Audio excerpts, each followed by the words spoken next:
तो बहुत बहुत स्वागत है दोस्तों, अभिनंदन है सभी को, मेरा प्यार भरा नमस्कार। अगर आप पहली बार चैनल पर जुड़े हैं तो चैनल को सब्सक्राइब करना बिल्कुल भी ना भूलें, बेल आइकन प्रेस कर लें जिससे कि आपको सभी नोटिफिकेशन लगातार मिलते रहें, और वीडियो को लाइक करके शेयर जरूर कर दें। शुरू करेंगे आज के सवालों पर, और आज के सवालों में मैं, जैसे आपने मुझे कहा कि यूपी टेट का पेपर आने वाला है, तो आज हम प्रीवियस ईयर के क्वेश्चंस पर थोड़ा सा गौर फरमाएंगे और आपके सामने कुछ प्रीवियस ईयर के क्वेश्चंस मैं रखने की अनुमति चाहूंगा। क्योंकि आज 50 है तो कोशिश करेंगे कम से कम 50 नहीं तो 30 क्वेश्चन तो हम पूरा कर ही लें, जिससे कि जल्दी जल्दी से समझ जाएं। तो पहला प्रश्न आपके सामने, यदि 8 पेन का क्रय मूल्य 6 पेन के विक्रय मूल्य के बराबर हो तो लाभ प्रतिशत क्या है। ऐसे क्वेश्चन इंपॉर्टेंट है, बहुत बार एग्जामिनेशन में आ रहे हैं और ये आपको मिलेंगे भी पेपर में। तो मुझे उम्मीद है इस पर आप अच्छे से अपनी प्रतिक्रिया देते हुए सवाल का आंसर सही तरीके से देने की कोशिश करेंगे। यदि 8 पेन का क्रय मूल्य 6 पेन के विक्रय मूल्य के बराबर है, तो देखिए ऐसे सवालों को करते समय आपको घबराने की जरूरत नहीं है, ना ही कुछ ज्यादा दिमाग लगाने की जरूरत है। बस जो उसने बोला उसको वैसे लिख लो। उसने बोला उसने बोला 8 पेन का क्रेमलिन कॉस्ट प्राइस, तो 8 पेन का कॉस्ट प्राइस किसके बराबर है? 6 पेन के सेलिंग प्राइस के बराबर है। ये मतलब है ना। तो आपने क्या कहा, सेलिंग प्राइस को उधर भेज दिया, 8 को इधर भेज दिया, तो cost price upon selling price क्या हो गया? आपने कहा 6/8। इसको थोड़ा सा काट कूट लें तो कितना बचेगा? आपने कहा 2 तिया 6, 2 चौके 8, यानी sale cost price upon selling price is equal to what? आपने कहा 3/4। इससे हमें क्या मतलब पता लगता है? इससे हमें पता लगता है कि उस वस्तु का जो कॉस्ट प्राइस था वो 3 रुपए है और सेलिंग प्राइस 4 रुपए है। तो अब आपको कॉस्ट प्राइस और सेलिंग प्राइस दोनों मिल गए। तो कॉस्ट प्राइस कितना? 3, सेलिंग प्राइस कितना? 4। तो लाभ कितना होता है? आपने कहा सर सेल प्राइस में से कॉस्ट प्राइस घटा दो, तो ये 4 माइनस का 3 बराबर 1 रुपए का लाभ है। अब 1 रुपए का लाभ कितने पर है? कॉस्ट प्राइस पर। कॉस्ट प्राइस तो 3 है और मल्टीप्लाई बाई 100, तो 33 सही 1/3% उसको प्रॉफिट हो जाएगा। क्लियर है? बात समझ में आ गई? आसान था, इजी समझ में आया। तो जब ऐसे सवाल आपको मिल जाए तो आप परेशान ना हो, ना ही ज्यादा टेंशन लें। बहुत सिंपल तरीका, आप आसानी से इसको इस तरह से करेंगे तो you will get the answer. Clear? Clear cut है? आगे बढ़ें। समझ में आ गई बात? बहुत अच्छे से आपको समझ में आई होगी। पहला प्रश्न था, आपने इजीली इसको हैंडल कर लिया। अब आगे बढ़ते हैं एक और प्रश्न की तरफ और देखते हैं एक और प्रश्न का जवाब आपकी तरफ से क्या आता है। इनमें से कौन सी परिमेय संख्या है जो 3/5 और 4/5 के बीच नहीं आती? ये सब ऐसे सवाल बहुत ज्यादा एग्जामिनेशन में मतलब रिपीटेड पूछे जाते हैं। तो कौन सी परिमेय संख्या जो 3/5 और 4/5 के बीच में नहीं आती है? तो इस सवाल को करने के लिए बड़ा ही आसान तरीका फिर से बताऊंगा। आप क्या करेंगे? मैथ छोमनोर, आप क्या करेंगे? आपने कहा 3/5 और आपने कहा 4/5, इनके मिड में पूछा है। तो अगर मैं 3 में 5 का डिवाइड कर दूं तो 5 छंग 30 होते हैं, है ना। तो 0.6 आपने इसको डिवाइड किया तो 5 अट्ठे 40 होते, 0.8। नहीं, आपको संख्या देखनी है जो 6 और 8 के बीच में नहीं आती। 0.6 और 0.8 के बीच में जो संख्या नहीं आती उसको पकड़ना है। तो इसका वैल्यू कितना हुआ? आपने कहा डिवाइड कर दें तो ये हुआ 0.7। ये तो आती है 6 और 8 के बीच में, तो करेक्ट है। इसको देखते हैं, दशमलव यहाँ लगा दिया तो 0.3618 एक, और 3 तिया 9, 63, ये भी आती है 6 से बड़ी है। आपने कहा 2/3, तो ये क्या हो जाएगा? आपने कहा 0.66, ये भी आती है 6.66, 6 से बड़ी है। उसको देखें तो 0 यहाँ लगाया तो 5 तिया 15, बचा एक 3 3, तो 0.33। क्या 0.33 जो है 3×5 = 15, सॉरी, क्या ये आती है इसके बीच में? नहीं, इससे छोटी है ना, इसीलिए इसके बाहर इसको रख दो। राइट ऑप्शन क्या है? 2 का डी। ये इनके मिड में नहीं आती है, तो राइट ऑप्शन क्या है? 2 का D is the correct answer. Clear है? बहुत बढ़िया, समझ में आ गया। तो ऐसे सवालों को करते समय आप परेशान ना हो, इस तरह से क्वेश्चन को सर्च करेंगे, you will get the answer easily. एक और सवाल आपके स्क्रीन पर ये रहा।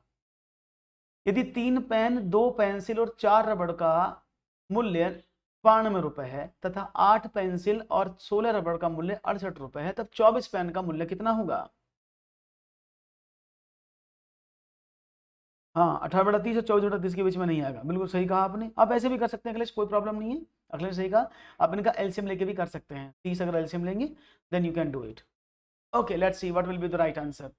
3 पेन, 4 पेंसिल, 4 रबड़ का मूल्य 92 रुपए है, तो 8 पेंसिल 16 रबड़ का मूल्य 68 रुपए है, तब 24 पेन का मूल्य क्या होगा? Good evening Neetu. तो कैसे कर सकते हैं इस सवाल को?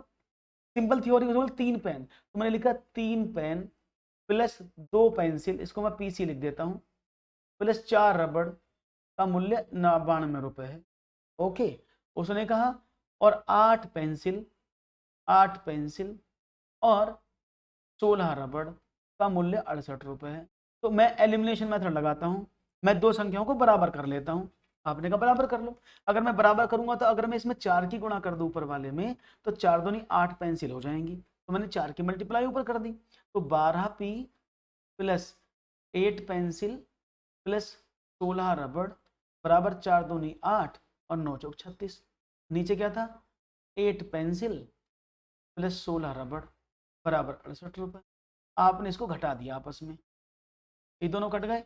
तो 12 पेन कितने के आए, आपने कहा 300 रुपए के। खुद बताओ, जब 12 पेन 300 रुपए के हैं तो 24 पेन कितने के हो जाएंगे।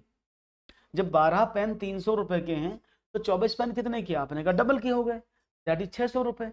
ये आप ऐसे भी कर सकते हैं कि जब 12 पेन का मूल्य 300 रुपए है तो एक पेन का मूल्य 300/12 और 24 पेन का मूल्य गुणा 24, तो 12 दूनी 24, 600 रुपये। तो 24 पेन का मूल्य 600 रुपये हो जाएगा। क्लियर है भाई, समझ में आ गई बात, कोई प्रॉब्लम तो नहीं है, कोई समस्यात्मक शैली नहीं होगी, समझ में आ गई है बात। Very nice, very good.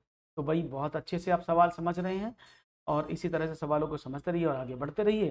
तो एक और प्रश्न मैं आपके स्क्रीन रख देता हूँ जिससे कि आप, हाँ बहुत बढ़िया। एक और सवाल, हम एक त्रिभुज की रचना नहीं कर सकते यदि हमें दिया गया, ये मैंने कल परसों पढ़ाया था, ये त्रिभुज की रचना हम नहीं कर सकते, कब नहीं कर सकते, या हम कर सकते हैं। तो ये आपको पता होना चाहिए, केवल 3 कोण दिए गए हों, 2 कोण और एक भुजा दी गई हो, केवल 3 भुजाएं दी गई हैं, 2 भुजा उनके बीच का कोण दिया गया हो। तो किसी भी ट्राइंगल की आप कंस्ट्रक्शन नहीं कर सकते, you can not construct a triangle if you have, जी 2 भुजाएं और उनके मध्य का कोण दिया हो तो हम रचना नहीं कर सकते। चलिए, 2 भुजाएं और उनके मध्य का कोण दिया गया हो तो हम रचना नहीं कर, ऐसा नहीं है। याद रखिएगा, किसी भी ट्राइंगल की रचना तब नहीं हो सकती जब कोई भी भुजा ना दी हो। तो किसी भी त्रिभुज के निर्माण के लिए कम से कम एक भुजा का होना जरूरी है, 1 एज रिक्वायर्ड। एक एज तो कम से कम होनी चाहिए, बिना एज के आप नहीं बना सकते। बिना एज के आप कोण किस पर बनाओगे, 3 कोण तो मिल गए, लेकिन कोण किस पर बनाओगे, तो जब 3 कोण दिए होंगे तो आप ट्राइंगल नहीं बना सकते, याद रहेगा। तो त्रिभुज बनाने के लिए कम से कम एक भुजा और एक कोण का होना बहुत जरूरी है, then you can construct the triangle. Is it clear. तो राइट ऑप्शन था ए, ठीक है ना। और आप कह सकते हैं कि कॉम्बिनेशन होना चाहिए 3 का, त्रिभुज में 3 चीज होती है ना, और त्रिभुज की अगर हम बात करें मेजर्स की तो 3 भुजाएं 3 कोण होते हैं, तो उनमें से 3 चीजों का होना कॉम्बिनेशन होना जरूरी है। देखो इसमें भी 3 का कॉम्बिनेशन था, इसमें भी 3 है, इसमें भी 3 है, इसमें सिर्फ 3 है, लेकिन कोण से नहीं बन सकता। क्लियर है, वेरी गुड। एक और सवाल, किसी आयताकार भूखंड की लंबाई और चौड़ाई में क्रम से 50% और 20% की वृद्धि कर दी जाए तो इसका क्षेत्रफल कितना गुना बढ़ जाएगा। तो कितना गुना हो जाएगा ये बताना है। अगर उसकी आयत की लंबाई और चौड़ाई में वृद्धि, ये लिखा है 1 सही 4/5, ये लिखा 1 सही 1/5, ठीक है ना, इसको ऐसे समझ लीजिए। तो देखते हैं जवाब क्या मिलता है आप लोगों का इस प्रश्न के लिए। और मुझे उम्मीद है कि आपका जवाब अच्छा ही आएगा, गलती तो नहीं करेंगे आप इस सवाल में, कोशिश करने की जरूरत है आपको।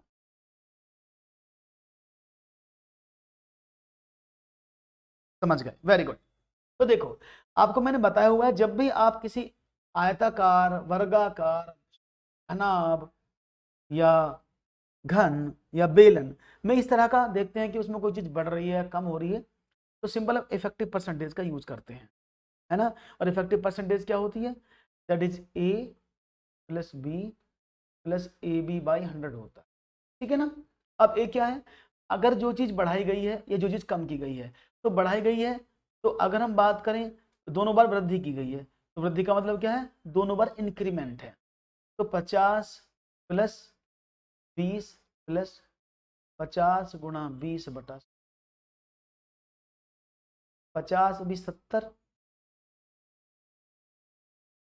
प्लस 10 80, तो जो उसका एरिया वो 80% बढ़ गया, ठीक है ना, 80 बढ़ जाएगा। लेकिन कितना गुना पूछा है, कितना बढ़ जाएगा नहीं कितना गुना हो जाएगा, गुने की बात हो रही है तो क्या करेंगे, तो अब 80% और बढ़ गया, तो पहले रहा होगा 100%, अब 80% और बढ़ गया, तो अब कितना हो गया, आपने कहा 180% हो गया। अभी जो वो 180% है, पहले 100% था, तो कितना गुना बढ़ गया? आपने कहा 180/100। तो 2 से काट दे, 2 नाम 18, 2 पंजे 10, तो क्या हुआ? 5 एकम 5, 1 सही 4/5। That is the right answer. तो कितना बढ़ जाएगा? 1 सही 4/5 गुना बढ़ जाएगा, पहले से वो इतना गुना हो गया। ठीक है, बात समझ में आ गई? अगर वो परसेंटेज वो कितने प्रतिशत बढ़ जाएगा तो हम सिंपल ये लिख देते हैं 80%। लेकिन उसने क्या बोला है? पहले जितना तो उससे कितना गुना बढ़ जाएगा, तो आपने देखा पहले वो 100% होगा, अभी वो 180% हो गया, तो 180 में आपके 100 का डिवाइड कर दिया और आपको आंसर मिल गया बढ़िया से। Very good. एक और सवाल फिर तो आपके सामने। एक मनुष्य के शरीर का ताप 37 डिग्री सेंटीग्रेड है, फ़ारेनहाइट में ये ताप कितना होगा? तो मुझे उम्मीद है फ़ारेनहाइट में इस ताप को आप जरूर बताएंगे, और सारे सवालों के जवाब अच्छे अच्छे से दे रहे हैं, मुझे बड़ी खुशी है। तो देखते हैं फ़ारेनहाइट में आप इसका जवाब क्या देते हैं। यस। और जब भी आप डिग्री सेंटीग्रेड में निकालते हैं तो इसका फॉर्मूला आपको पता होना चाहिए, शायद आप सभी जानते होंगे। T इज इक्वल टू क्या होता है? आपने कहा सर 5/9 इंटू F-32। तो ऐसे कर लो, या आप ऐसे कर लो कि F is equal to 9/5C plus का 32। ऐसे भी कर सकते हो, चॉइस आपकी, जैसा आप चाहें। इस फॉर्मूले को कई तरीके से लिख सकते हैं। तो अगर मैं फ़ारेनहाइट की बात करूं तो कितना था? 9/5, C कितना है? 37 डिग्री प्लस का 32। अब करें इसमें डिवाइड, 5 सत्ते 35, 2 5 चौके 20, तो 9 इक्का 54, 5 चौक 20, 5 पंजे 25 और 5। ठीक है ना? तो अब करें इसमें, तो right option will be what? आपने कहा कोई प्रॉब्लम नहीं है, तो 7.4 होना चाहिए। 5 सत्ते 35, बचे 2, 5 चौके 20। ठीक है, कोई प्रॉब्लम नहीं, करेक्ट।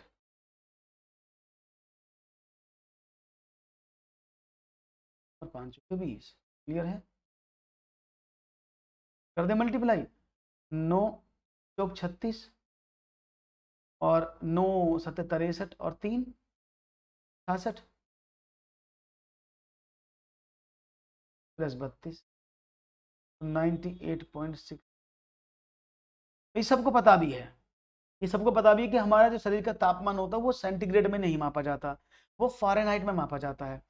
और एक फ़ारेनहाइट की अगर हम बात करते हैं तो वैसे मनुष्य का शरीर का तापमान 37 डिग्री सेंटीग्रेड होता है नॉर्मली, लेकिन अगर उसको फ़ारेनहाइट की बात करते हैं तो फ़ारेनहाइट में वह तापमान 98.6 डिग्री फ़ारेनहाइट कहलाता है, स्वस्थ मनुष्य का तापमान जो होता है। एक और, यदि 1² plus 2² plus plus 9² is equal to 285 है, तो 0.11² प्लस 0.22² प्लस प्लस प्लस 0.99² का मान आपको बताना है। तो देखते हैं जवाब क्या मिलता है। बहुत ही आसान सवाल है, थोड़ा सा अगर आप इसको सोचेंगे तो you will get the answer. तो उसको कैसे करेंगे? 0.11 का स्क्वायर प्लस 0.22 का स्क्वायर प्लस अप टू 0.99। अगर मैं यहाँ से 11 बाहर निकाल लूँ तो क्या निकलेगा? आपने कहा 0.11 का स्क्वायर, तो क्या बचा? 1 का स्क्वायर। जब यहाँ 0.11 का डिवाइड किया 2 का स्क्वायर, ऐसे यहाँ डिवाइड किया तो 9 का स्क्वायर। इसका वैल्यू तो आपको पता है कितना है? 285।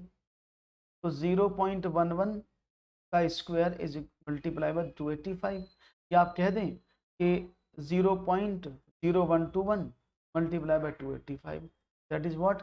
3.448। क्लियर है? आराम से समझ रहे हैं सवालों को, ये बहुत अच्छी बात है। इसी तरह से आप सवाल को समझते रहें और जवाबों को देते रहें, यही प्रतिक्रिया लगातार रहेगी तो आपके आंसर बहुत ही खूबसूरती में मिल जाएंगे। आगे बढ़ते हैं, एक और सवाल की बात करते हैं और देखते हैं। One more question for you. आसान था, सिंपल मल्टीप्लाई कर दिया मैंने। कभी सोच रहे हो 285 में ऐसे कर देना 121 की गुणा, ये 285 हो गया, ये 2 पंजे 10, 2 अट्ठे 16 और 1 17, 2 दूनी 4 और 1 5, और फिर आपने 285 लिख दी,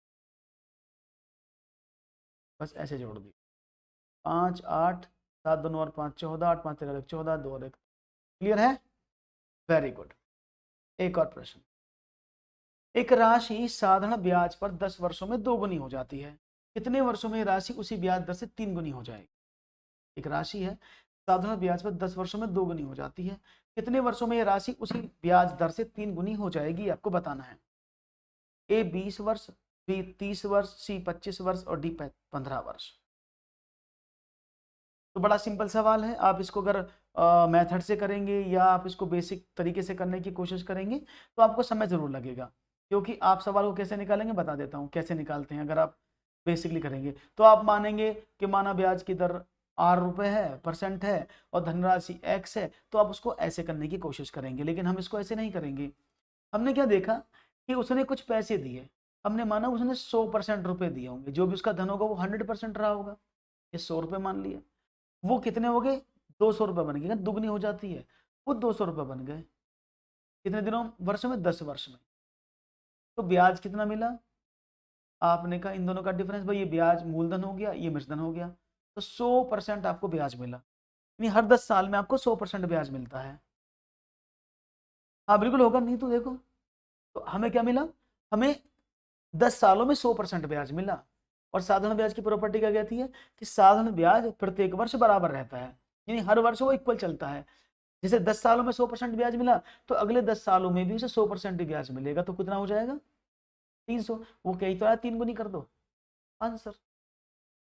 तो 20 सालों में वह राशि 3 गुनी हो जाएगी। क्लियर है, समझ में आ गया होगा। विदाउट एक्स किया है, बिना एक्स के बताया है आपको, और उम्मीद कर रहे हैं कि आपको समझ में आया होगा। समझ में आ गया ना, बहुत इजी है, आप इसको ऐसे भी कर सकते थे कि भाई आपने निकाला 10 सालों में जो ब्याज मिला 100% मिला है, तो उसने बोला ये राशि 3 गुनी होनी है, तो कितना ब्याज मिलना चाहिए, 100% की राशि थी, 3 गुनी होनी थी, तो ब्याज 200% मिलना चाहिए था। जब 10 सालों में 100% मिलता है तो 200% कितने में होगा, 20 सालों में। आप ऐसे भी कर सकते थे। क्लियर है भाई, समझ में आ रही है बात। Without formula, without thing you are finding the answer, that's great. One more question. 80 metre व्यास वाले एक वृत्ताकार पार्क के अंदर अधिकतम क्षेत्रफल का एक वर्गाकार खेल का मैदान है। खेल के मैदान का क्षेत्रफल क्या है। 80 मीटर वाले व्यास वाले एक वृत्ताकार पार्क के अंदर अधिकतम क्षेत्रफल का एक वर्गाकार खेल का मैदान है। खेल के मैदान का क्षेत्रफल आपको बताना है। बहुत सिंपल सवाल है और मुझे उम्मीद है कि इस सवाल को आप जरूर करेंगे। और हम इस सवालों को बहुत ज्यादा करते भी हैं, और एग्जामिनेशन में इस तरह के सवाल बहुत ज्यादा आए भी। ये भी यूपी टेट का पेपर है, यूपी टेट में आए हुए सवाल है सारे। तो आप देख पा रहे हैं अच्छा जवाब क्या मिलेगा। सवाल को समझने की कोशिश करें। एक 80 मीटर व्यास वाला वृत्ताकार पार्क है, तो पहले उसको बना लेते हैं। एक मिनट रुकिए, सॉरी। तो बना ले, एक ही वृत्ताकार पार्क बना दिया आपने ऐसे, ओके। उसने कहा वृत्ताकार पार्क के अंदर अधिकतम क्षेत्रफल, अधिकतम क्षेत्रफल का वर्गाकार मैदान है। अब इसका व्यास कितना, डायमीटर है ये वाला 80, तो ये भी तो इसका डायमीटर है 80, 80 डायमीटर है। अब क्या करें, तो इसके अंदर वृत्ताकार मैदान कौन सा बनेगा, ये तो बनेगा ऐसे, ऐसे, ऐसे और ऐसे, ये तो बनेगा वृत्ताकार मैदान। अब वृत्ताकार मैदान है, अब आपको बताना है वर्ग का क्षेत्रफल कितना है। अब कंडीशन देखो, हालांकि वर्ग का क्षेत्रफल जो होता है वो ए स्क्वायर होता है, तो उसके लिए आपको ए पता होना चाहिए, ए क्या है। लेकिन अगर आपको विकर्ण भी पता है तो विकर्ण के माध्यम से भी क्या होता है, 1/2 इंटू डी स्क्वायर। अगर आपको सिर्फ विकर्ण पता है, यानी आपको सिर्फ डायगोनल्स पता है, तो सीधा डी स्क्वायर अपॉन 2 कर देंगे, तब भी आपको एरिया मिलता है। तो पहले मैं डी स्क्वायर से बता देता हूँ। तो डी का वैल्यू कितना, 80 है ना, तो आपने कहा ओके 80 मल्टीप्लाई बाई 80 अपॉन 2, 8 चौक 32, तो 3200 मीटर स्क्वायर का एरिया है। अगर आप ए निकालते तो ए कैसे निकालते। अब देखो, आप सभी जानते हैं कि जब इसके विकर्ण होते हैं वो क्या होता है, a√2 होता है इसका विकर्ण। किसी भी वर्ग का विकर्ण जो होता है a√2 होता है। तो a√2 कितना दिया, 80 दिया है। तो आपने a इजिकल टू क्या देखा, 80 अपॉन √2, √2 के ऊपर नीचे गुणा कर दिया आपने, हटाने के लिए क्या बना, 80√2 अपॉन 2, 2 से काट दिया 40। तो जो a है वो कितना आया, a इजिकल टू 40√2, ये इसका भुजा आ गया। अब क्या करते, भुजा का वर्ग ही तो होता है, ए स्क्वायर तो होता है एरिया। तो आपने कहा 40√2 का होल स्क्वायर कर दो, तो क्या बनेगा 40 का स्क्वायर, 40 गुणा 40 मल्टीप्लाई बाय √2 मल्टीप्लाई बाय √2, तो 1600 मल्टीप्लाई बाई 2 बराबर 3200 स्क्वायर मीटर। तो आप इसको करेंगे तो आपको बहुत टाइम लगेगा, है ना। अगर आप इस वाले को अपनाएंगे, पहले भुजा निकालेंगे, फिर उसका भुजा निकालने के बाद क्वेश्चन को सॉल्व करेंगे, तो ये बहुत ज़्यादा टाइम लेगा। जबकि यहाँ पर आपको कुछ नहीं करना था। तो अगर आपको विकर्ण दिया है किसी भी वर्ग का, तो आप सीधा d² करके भी एरिया निकाल सकते हैं। ये आपने अभी सीखा, बहुत बढ़िया, अच्छे से सीखा। एक और सवाल लेते हैं फिर आपके स्क्रीन। 240 अंकों की परीक्षा में किसी परीक्षार्थी ने 52 अंक अर्जित किए। पाई आलेख में इसका संगत कोण क्या, इसके करस्पोंडेंस एंगल कितना बनेगा।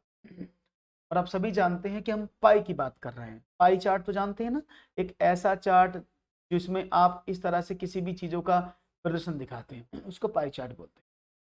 तो 240 अंकों की परीक्षा में किसी परीक्षार्थी ने 52 अंक अर्जित किए। 240 में से 52 अंक आए, तो उसके आलेख में ये कितने डिग्री का कोण है। अब समझने की कोशिश करना। सबसे पहले बनाते हैं फ्रैक्शन। तो कितने नंबर आए, 52। कितने में से आए, 240 में। तो 240 में से उसके 52 नंबर आए। अब यहाँ दो कंडीशन है। अगर आप इसको प्रतिशत में कन्वर्ट करना चाहते हो, तो पाई चार्ट के जितने भी अंदर हेड्स दिए होते हैं, उन सबका टोटल परसेंटेज में 100% होता है। तो अगर आप परसेंटेज में पूछे कितना परसेंट है, तो सीधी इसमें 100 की गुणा कर दो। अगर वो पूछ रहा है कि कितने डिग्री कोण है, तो आप सब जानते हैं वृत्त के जो अंदर कोण बनते हैं उनका टोटल 360 डिग्री होता है। तो कितना हुआ, 52/240, तो फ्रैक्शन हुआ, इसमें बदलना 360, मल्टीप्लाई कर दो। तो अगर कोण निकालना तो 360 की मल्टीप्लाई, अगर आपको परसेंटेज निकालना तो इसके, तो कोण कितना बना, आपने कहा 0 से 0 कट गया, 12 दूनी 24, 12 तिया 36 और 26 दूनी 52 और 26 तिया 78। तो 78 डिग्री का तो कोण बनेगा। और परसेंटेज में कितना आएगा, आपने कहा ओके, इसको भी देख लेते हैं। आपने कहा 2 से काटें 24, इसको डिवाइड करें तो 12 दूनी 24 और 26 दूनी 52, फिर 2 से काट लो, 2 का 12 और 13 दूनी 26, तो 13/6 गुणा 100। अगर वो परसेंटेज में पूछता तो मैं इसलिए बता रहा हूँ, तो कितना हो जाएगा, तो 13 में डिवाइड कर दें, 6 दूनी 12 बचा 1, 6 कम 6 बचा 4 और 6 छंग 6, तो कितना हो जाएगा, 100 की गुणा कर दो इसमें। ओके, तो 21% आपके सामने आएगा। तो you can do these question look like this. समझ में आ गई बात। 10 की गुणा कर दोगे तो 21.6%। तो परसेंटेज कैसे निकला है, जब भी वो परसेंटेज पूछेगा तो, क्योंकि पाई चार्ट के अंदर जितने भी कोण बने, जितनी भी वैल्यूज होते हैं, उनका टोटल 100% होता है। अगर वो कोण में पूछे तो पाई चार्ट के सभी कोणों का टोटल, क्योंकि वृत्त होता है उसके अंदर बने सभी कोणों का योग केंद्र पर जो बनते 360 डिग्री होता है, तो 360 की मल्टीप्लाई कर देंगे। क्लियर है, बहुत बढ़िया, समझ में आ गई बात। एक और सवाल, यदि p का p% 36 हो तो p किसके बराबर है। देखते हैं जवाब क्या मिलता है। यदि p का p% 36 के बराबर हो तो p किसके बराबर, ये आपको बताना है। तो मुझे उम्मीद है कि आप आसानी से बताने की कोशिश करेंगे। ओके, तो let's understand the task, let's understand the question. क्या जवाब देते हैं आप इसका मुझे जी। और यहाँ पर मिलने लगे हैं आंसर 60। चलो समझ लेते हैं। 60 मिला है सबसे पहला आंसर मनोहर का, 60। देखो सिंपल आसान था, सिंपल सा प्रश्न था, कुछ नहीं करना था इसमें। जो उसने बोला है आपको सिर्फ वही करना है। उसने बोला p का मीन्स गुणा p%, और परसेंटेज का मतलब क्या होता है, इस चिन्ह का मतलब क्या होता है, बराबर 1/100 की गुणा। जब भी ये चिन्ह आएगा तो इसका मतलब क्या है, गुणा 1/100। वो 36 के बराबर दिया, तो क्या करें, आपने कहा ओके तो कर दें। तो ये क्या हो गया, p² बराबर 36 गुणा 100, या p² is equal to what, 3600 का वर्गमूल, जो होता है 60।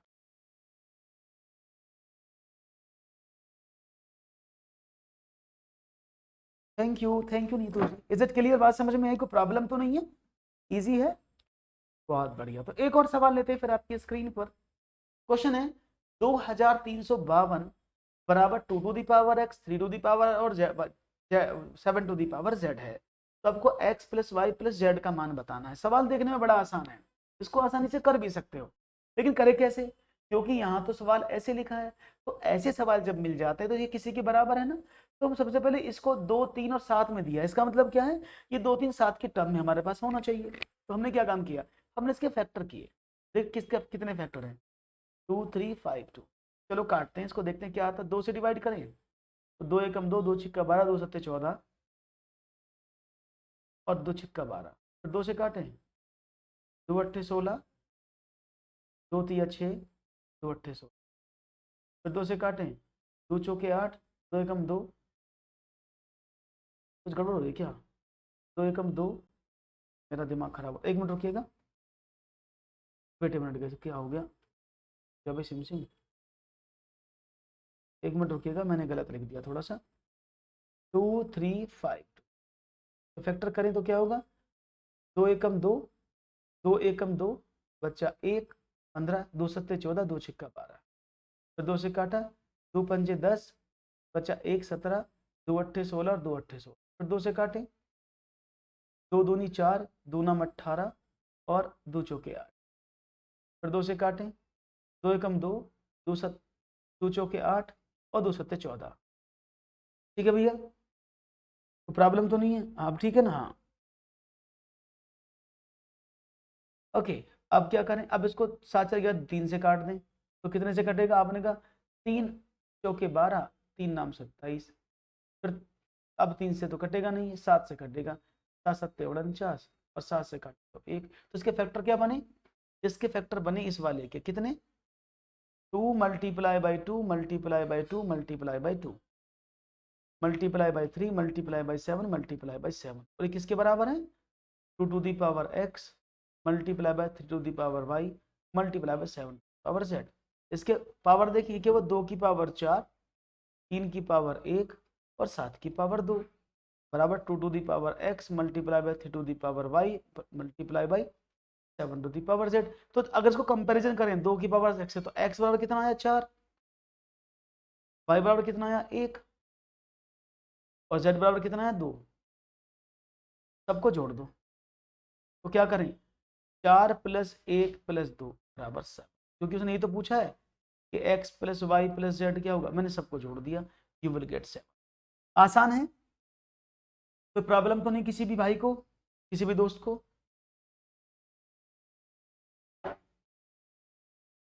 ओके वेरी गुड, आगे बढ़े। तो बस आपको जब ऐसे सवाल मिल जाए, इसका मतलब क्या 2 3 7 में फैक्टर टूटेंगे, बस उसको कर लो, आपका जवाब आपको मिल जाएगा। एक और सवाल,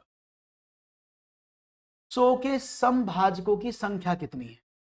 अब देखूंगा 100 के समभाजकों की संख्या बतानी है। समभाजक means even factors, all even factors, कितने नंबर हैं उसके, ये आपको बताना है। तो देखो जब ऐसे सवाल हम करते हैं तो बड़ा ही आसान तरीका होता है इन सवालों को करने का। आप ऐसे मत चेक करो 1 से कटेगा, 2 से कटेगा, 3 से, आप 2 तीर छोड़ो एक बार में। कैसे? आपने कहा 100 है, अगर 100 को मैं 1 से डिवाइड करता हूं तो इसके बाद में 1 गुणा 100 ही तो आएगा। अगर मैं 2 से करूं तो 2 50 दूनी 100 हो जाता है, 3 से कटता नहीं, 4 से कटे तो 25 चौके 100 हो जाता है, 5 से कटे तो 20 पंजे 100 हो जाता है, 6 से कटता नहीं, 7 से नहीं कटता, 8 से नहीं कटता, 9 से नहीं कटता, उसके बाद 10 गुणा 10। तो अब सभी फैक्टर्स लिखेंगे, वो जोड़ लिख देंगे एक साथ जिससे वो बनता है। ठीक है ना? तो मैंने क्या काम किया, 100 को कैसे किया, 1 से कटा तो 1 गुणा 100, 2 गुणा 50, 4 गुणा 25, 5 गुणा 20 और 10 गुणा 10। इधर से हम बढ़ते क्रम में चलेंगे, इधर से घटते क्रम में अपने आप आ जाएंगे। तो कितने फैक्टर हुए? हाँ जी, कितने फैक्टर हुए? एक आध बच तो नहीं गया भैया? 2 4 6 8 9 होनी चाहिए इसमें, ऑप्शन में तो 9 ही दिख रहा मुझे। 1 मिनट चेक कर लेते हैं, क्या गड़बड़ हो रही है सवाल में, कहाँ चल गया? Is it clear? यहाँ तो कोई दिक्कत तो नहीं है? सारे समझ में आ रहा है यहाँ तक? अब ये सारे फैक्टर अपने टोटल नंबर ऑफ फैक्टर निकाले। ये क्या? Total number of factor. लेकिन इसमें क्या है, इसमें इवन भी हैं और ऑड भी हैं। सारे फैक्टर आ गए, इसमें इवन भी हैं और ऑड भी हैं। लेकिन आपको कौन से ढूंढ रहे हैं? सिर्फ इवन। उसने बोला ना सम, भाई इसमें विषम भी और सम भी संख्या है, तो सम संख्याएं ढूंढनी। अब सम संख्या कौन कौन सी उनको पकड़ लो। आपने कहा एक सम संख्या तो ये रही 2, एक 4 है सम संख्या, एक 10 है सम संख्या, एक 20 है, एक 50 है और 100। ये तो इवन नंबर्स हैं। तो कितने हो गए? क्यों नहीं करेंगे? अब कितने हो गए? ये तो अपने टोटल नंबर ऑफ फैक्टर निकाल लिए। कैसे निकालते हैं? टोटल नंबर ऑफ फैक्टर 9 है, लेकिन इवन पूछा है तो इवन कितने हुए? 1 2 3 4 5 6। तो 6 इसमें समभाजक हैं। राइट ऑप्शन है ऑप्शन नंबर बी। समझ में आ गया भाई सबको? हाँ, इवन जो है वो 6 नंबर है। क्लियर है? आगे बढ़ें। बहुत बढ़िया। एक और, 15 सेंटीमीटर भुजा वाले किसी घन में से 3 सेंटीमीटर भुजा वाले कुल कितने घन काटे जा सकते हैं? 15 सेंटीमीटर भुजा वाले किसी घन में से 3 सेंटीमीटर भुजा वाले कुल कितने घन आप काट सकते हैं? बहुत ही सिंपल सवाल है, बहुत ही सिंपल सवाल है। इसका जवाब आप आसानी से देंगे तो मुझे बड़ा अच्छा लगेगा। वो फैक्टर में टोटल नंबर ऑफ निकलता, फैक्टर में टोटल नंबर ऑफ नहीं पता लगता है पारुल, वो टोटल सम पता लगा सकते हैं, वो प्राइम फैक्टराइजेशन से होता है। ये सवाल दूसरा है, वो दूसरे तरीके से। टोटल ऑफ नंबर फैक्टर सब नहीं काउंट कर सकते उससे, वो अलग अलग सवाल पर अलग अलग नियम लगता है। ओके चलो देखिए, हाँ जी, तो सवाल आपके सामने था, 15 सेंटीमीटर भुजा वाले किसी घन में से 3 सेंटीमीटर भुजा वाले कुल कितने घन काटे जा सकते हैं, ये सवाल है। अब देखो कितना आसान सवाल है भाई, आपके सामने एक घनाभ है, ये 15 सेंटीमीटर वाला घन यानी इसकी सारी भुजा 15-15 की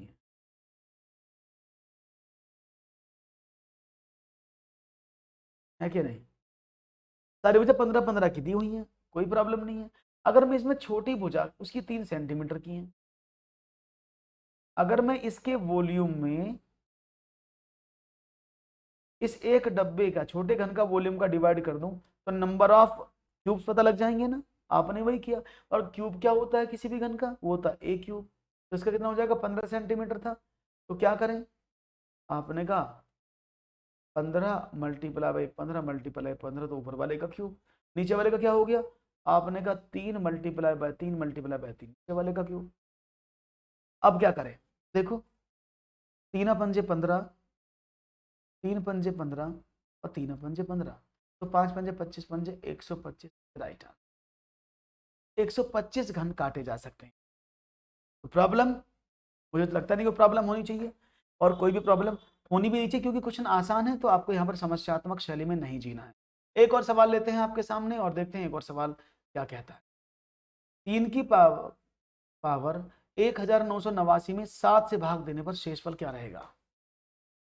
3 की पावर 1989 में भाग देना है 7 का और शेषफल बताना। हाँ बिल्कुल, क्यों रिपीट करेंगे। देखो ये एक बड़ा घन था, अगर इस पूरे बड़े घन के वॉल्यूम में ऐसे से कितने डब्बे रख सकते हैं, तो अपने एक डब्बा लगाया, 2 डब्बा लगाया, 3 लगाया, 4 लगाया, तो ऐसे तो बड़ा मुश्किल हो जाएगा। तो हमने क्या देखा, हमने इस पूरे का वॉल्यूम निकाला कि इसमें कितना स्पेस घेर रहा है और एक डब्बा कितना स्थान घेर रहा है। तो जितना बड़ा वाला स्पेस घेर रहा था उसमें एक डब्बे जितना स्थान घेर रहा था उसका डिवाइड कर दिया, तो आपको कितने डब्बे आ जाएंगे इसकी संख्या पता लग जाएगी। सवाल आपके सामने है, 3 की पावर आपके सामने देख रहा हूँ, आंसर दीजिएगा। तो 8 7 6 या 0,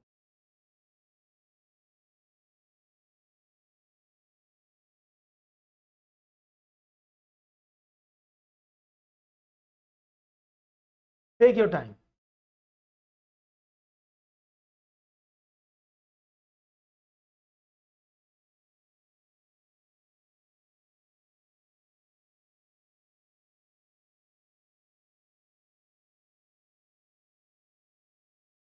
यस, टेक योर टाइम।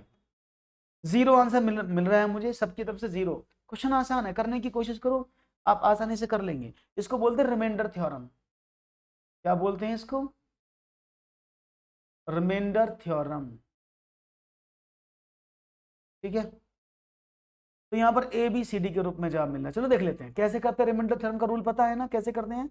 तो रिमाइंडर थ्योरम का कॉन्सेप्ट कहता है कि आप जब इस संख्या में भाग करते हैं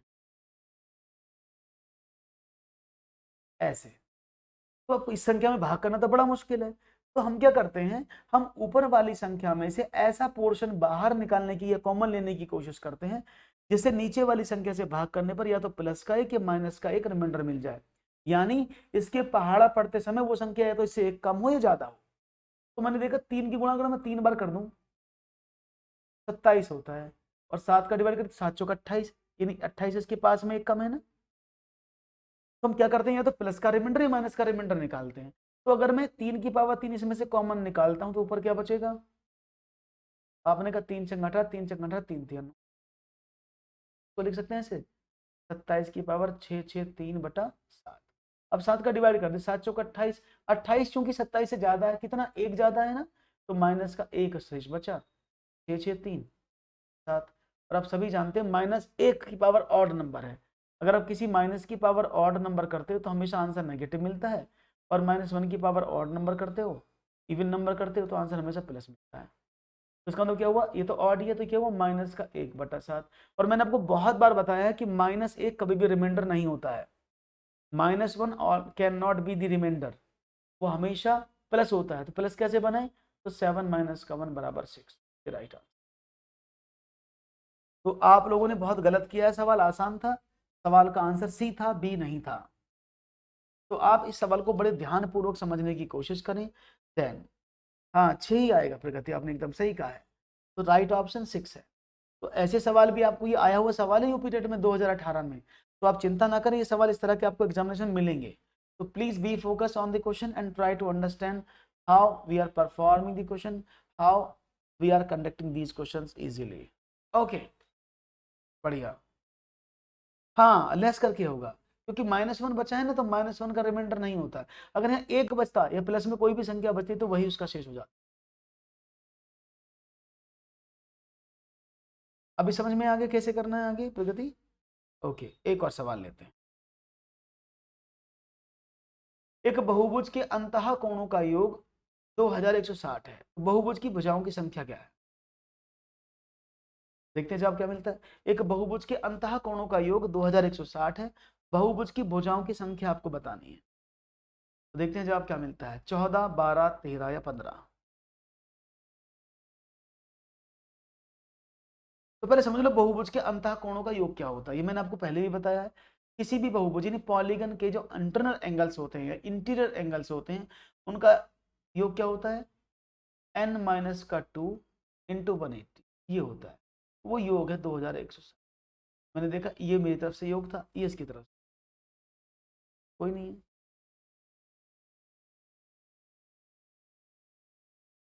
तो n-2 कितना हो गया, आपने कहा 2160/, 18 एकम 18, 18 दूनी 36। तो n-2 बराबर n बराबर 12 + 14 इज राइट आंसर। समझ में आया। तो उस बहुभुज में कितनी भुजाएं होंगी, 14 भुजाएं होंगी। उस बहुभुज में टोटल मिलाकर 14 भुजाओं को मापा जाएगा। ठीक है, बात समझ में आ रही है सबको। ऐसा मेरा कोई साथी जिसको समझ में ना आया तो please let me know. Clear है, बढ़िया। एक और सवाल फिर आपके स्क्रीन पर। ये नहीं बनाने आते तो एक काम करते हैं, फिर बहुभुज का चैप्टर रख देते हैं कि हाउ टू सॉल्व बहुभुज, हाउ टू क्लियर बहुभुज, how to solve polygon. Okay, उस पर आपको हम बता देंगे, डोंट वरी। आयुष, कैसे हैं आप, thank you for coming and giving this salutation. एक और, सबसे छोटी ऋणोत्तर अभाज्य पूर्ण संख्या कौन सी है। ऋणोत्तर का मतलब होता है जो नेगेटिव ना हो, ऋणोत्तर के ऊपर हो, यानी पॉजिटिव। इसका मतलब पॉजिटिव, इनडायरेक्टली पॉजिटिव पूछा है। इनमें सबसे छोटी अभाज्य पूर्ण संख्या, धनात्मक अभाज्य पूर्ण संख्या मतलब इसका ये है। ऋणोत्तर का मतलब होता है पॉजिटिव। तो देखते हैं जवाब क्या मिलता है। आपने कहा 2 होना चाहिए। ओके लेट्स सी, आपने कहा 2, तो हम भी देख लेते 2 है कि 3 है। आपने कहा 2, बिल्कुल सही बात कही आप लोगों ने तो एकदम। सबसे छोटी अभाज्य संख्या तो आप जानते हैं 2 ही है, लेकिन ऋणोत्तर भी तो यही होती है, ऋणोत्तर में पॉजिटिव भी तो यही होती है। मतलब सबसे छोटी अभाज्य संख्या 2 है, तो पॉजिटिव भी तो यही होती है, पॉजिटिव भी यही है और 2 भी यही है। तो 2 क्या है, सबसे छोटी ऋणोत्तर अभाज्य पूर्ण संख्या कहो, या आप इसको कहो 2 जो है वो पॉजिटिव प्राइम नंबर्स है। पहली प्राइम नंबर्स आपके सामने लिखी है, ठीक है ना। तो भाई आज मैं इतना ही पढ़ाऊंगा, आज मुझे थोड़ा तबीयत डाउन लग रहा है मेरा, ठीक है ना। तो आज मैं सेशन को यहीं ऑफ करना चाहूंगा। ओके, अगर आपको अच्छा लगा है सेशन तो लाइक ज़रूर कर दें, और वीडियो को लाइक करके चैनल को सब्सक्राइब ज़रूर कर लें।